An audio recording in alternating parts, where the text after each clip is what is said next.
Break bone fever, इस fever में आपकी कोई भी हड्डी नहीं टूटती, बट जो पेन होता है वह बिल्कुल हड्डी के टूटने जितना होता है। जी हाँ दोस्तों, हम बात कर रहे हैं डेंगू फीवर के बारे में। इस वीडियो में आप जानेंगे कि डेंगू क्या होता है, इसके लक्षण क्या हैं, इसका इलाज कैसे होता है और सबसे ज़्यादा जरूरी है कि डेंगू से कैसे बचा जा सकता है। इंडिया में जून से लेकर सितंबर तक मानसून यानी कि बरसात का मौसम होता है। बरसात के महीने में आसपास के सभी गड्ढे और तालाब पानी से भरे रहते हैं और एटमॉस्फेयर की ह्यूमिडिटी इंक्रीज होती है। टेम्परेचर नियरली 35 डिग्री सेल्सियस होता है। इंडिया में मच्छरों के लिए परफेक्ट वेदर महाराष्ट्र, केरला, तमिलनाडु और कर्नाटका में पाया जाता है। ज्यादा पानी, ज्यादा नमी और ऑप्टिमम टेम्परेचर, ये बिल्कुल परफेक्ट वेदर होता है मच्छरों द्वारा अंडे देकर अपनी प्रजातियों को बढ़ाने के लिए। इसीलिए इंडिया में जून से लेकर सितंबर तक डेंगू के केस ज्यादा देखने को मिलते हैं। इसमें भी जुलाई, अगस्त और सितंबर में डेंगू के केस अपने पीक पर होते हैं। अकॉर्डिंग टू WHO 30 अप्रैल 2024 तक WHO के द्वारा पूरे वर्ल्ड में 65 करोड़ डेंगू के केस दर्ज हुए, जिसमें से 34 लाख कंफर्म केस थे, 16,000 सीवियर केस थे और 3,000 लोगों की डेथ हो चुकी है। वहीं इंडिया की बात करें तो 2021 में 1,93,000 केस दर्ज हुए, जिनमें से 364 लोग की मृत्यु हुई और 2022 में 1,10,000 केस दर्ज हुए, जिसमें से 86 लोगों की मौत हुई और 2023 में 2,89,000 डेंगू के केस दर्ज हुए, जिसमें से 485 लोगों की मौत हुई और 2024 में 21 अक्टूबर तक 1,86,000 से अधिक केस दर्ज हुए, जिनमें से 160 लोगों की मौत हुई। वहीं अगर ग्लोबली बात करें तो America, Africa, middle east, Asia, Pacific island, इन सभी रीजन में डेंगू के सबसे अधिक केस देखे जा सकते हैं, क्योंकि इस रीजन में मच्छरों के लिए परफेक्ट वेदर होता है उनके ग्रोथ के लिए। तो आइए अब जानते हैं डेंगू क्या होता है। डेंगू का नाम सुनते ही आपके मन में मच्छर का नाम याद आता होगा, बट मच्छर यहाँ बस एक वेक्टर का काम करता है। वेक्टर यानी मच्छर बस डेंगू के वायरस को एक इन्फेक्टेड पर्सन से नॉर्मल पर्सन में ट्रांसफर करता है। वेक्टर को हम एक एग्जाम्पल से समझ सकते हैं। मान लो एक पिज्जा डिलीवरी वाला है जो कि door to door pizza delivery करता है। अब मान लो राज एक लड़का है जो कि पिज्जा ऑर्डर करता है। पिज्जा वाला शॉप से गर्मा गर्म पिज्जा लेके अपने बाइक से राज के घर पे पहुंचता है और पिज्जा डिलीवर करता है। अब यहाँ पर पिज्जा वाला एक वेक्टर का काम करेगा और जो पिज्जा है वो वायरस है, जिसे पिज्जा वाले ने एक जगह से दूसरे जगह ट्रांसफर किया। इसी तरह मच्छर भी डेंगू के वायरस को एक पर्सन से दूसरे पर्सन में केवल ट्रांसफर करते हैं, इसीलिए डेंगू को एक वेक्टर बॉर्न डिजीज भी कहते हैं। वैसे तो मच्छरों की कई प्रजातियां होती हैं, जिनमें से एडीज मॉस्किटो, एनाफिलीज मॉस्किटो और क्यूलेक्स मॉस्किटो मुख्य हैं। लेकिन डेंगू जो होता है इन सभी मच्छरों से नहीं होता है।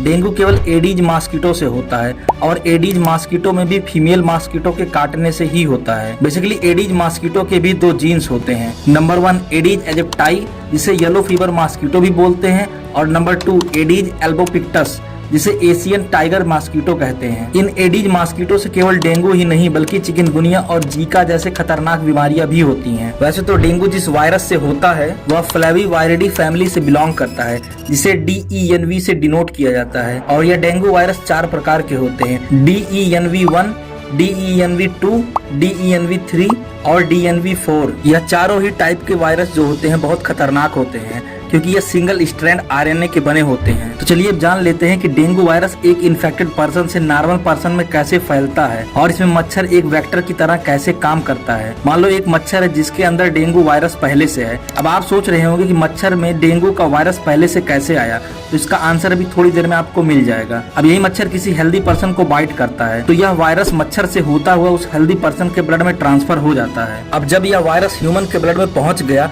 तो यह वायरस ब्लड से प्रोटीन को लेकर बहुत तेजी से रिप्रोडक्शन के द्वारा अपनी संख्या बढ़ाते हैं, जिससे उस पर्सन में डेंगू के लक्षण दिखने लगते हैं। और फिर जब इस इन्फेक्टेड पर्सन को दोबारा कोई एडीज मॉस्किटो काटता है तो यह वायरस दूसरे मच्छर में ट्रांसफर हो जाता है। इस तरीके से डेंगू का वायरस एक मच्छर से दूसरे मच्छर में चला जाता है। इसीलिए मच्छर यहाँ एक वेक्टर का काम करता है। वह पर्सन जिसको डेंगू हुआ है वह डेंगू को और स्प्रेड करने का काम करता है। इसीलिए डेंगू से इन्फेक्टेड पर्सन को मच्छरदानी या फिर मॉस्किटो रिपेलेंट लगाकर रखना चाहिए, जिससे डेंगू के वायरस एक पर्सन से दूसरे पर्सन में मच्छर के थ्रू ट्रांसफर ना हो सके। चलिए अब जानते हैं कि डेंगू के नॉर्मल सिम्टम या फिर लक्षण क्या हो सकते हैं। हाई फीवर, डेंगू में बहुत तेज बुखार होता है जो कि 104 डिग्री सेल्सियस तक पहुंच जाता है। सर का दर्द होना, आंख के पीछे दर्द होना, जॉइंट्स और मसल्स में पेन होना। डेंगू में हड्डियों के जोड़ों में बहुत तेज दर्द होता है, इसलिए इसको ब्रेक बोन फीवर भी कहते हैं। थकान होना, शरीर पर लाल लाल चकत्ते या फिर रैशेस का होना, उल्टी या फिर उल्टी जैसा महसूस होना, यह सब डेंगू के नॉर्मल सिम्टम या फिर लक्षण हैं, जिसे देखकर आप आसानी से समझ सकते हैं कि आपको डेंगू हुआ है या नहीं। अगर आपको डेंगू हुआ है तो यह सिम्टम बाद में चलकर खतरनाक सिम्टम में परिवर्तित हो जाते हैं। उस कंडीशन में नाक और मसूड़ों से खून आने लगता है, जब उल्टी होती है तो उसमें से भी खून आता है और प्लेटलेट काउंट तेजी से डिक्रीज होता है। नॉर्मली ह्यूमन बॉडी में प्लेटलेट 1.5 लाख से 4 लाख तक होता है, बट डेंगू के केस में यह घटकर 20,000 से 40,000 तक हो जाता है।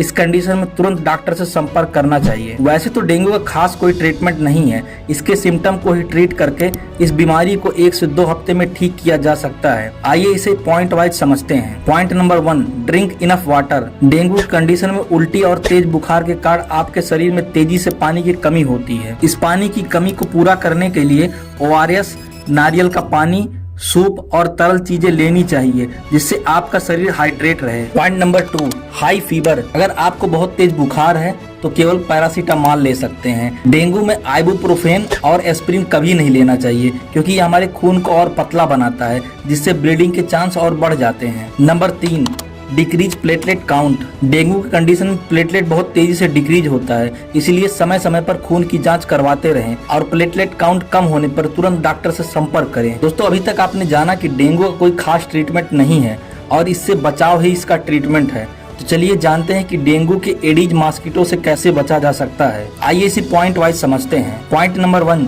जैसा कि हम जानते हैं डेंगू मच्छर के काटने से होता है। डेंगू के मच्छर जो होते हैं वह सुबह और शाम को ज्यादा एक्टिव होते हैं, तो इसीलिए इस समय फुल कपड़े पहने और पूरे शरीर को ढक कर रखें, जिससे आपको मच्छर काट ना सकें। और शरीर पर मच्छर को भगाने वाले क्रीम यानी कि मॉस्किटो रिपेलेंट लगा कर रखें, या फिर मार्केट में मच्छर को मारने के लिए अगरबत्ती और मॉर्टिन जैसे ढेरों प्रोडक्ट आते हैं, उनको सुबह शाम जलाकर मच्छरों को भगा सकते हैं। सोते समय हमेशा मच्छरदानी का प्रयोग करें। सुबह शाम इन तरीकों का उपयोग कर मच्छरों के काटने से बचा जा सकता है। पॉइंट नंबर 2, अपने आसपास पानी इकट्ठा ना होने दें, क्योंकि मच्छर अपने अंडे इन्हीं पानी में देते हैं और यह अंडे पानी के सरफेस टेंशन के कारण पानी पर तैरते हैं और बाद में यही अंडे बड़े होकर मच्छरों की संख्या तेजी से बढ़ाते हैं।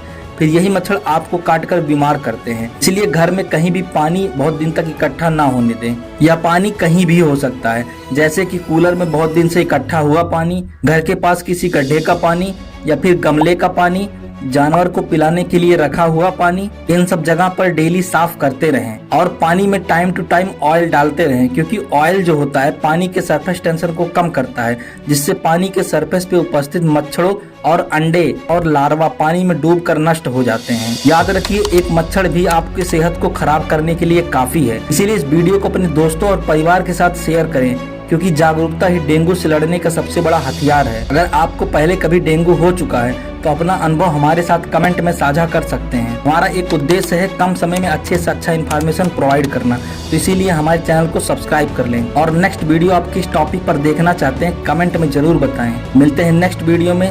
ध्यान रखें, सुरक्षित रहें। धन्यवाद।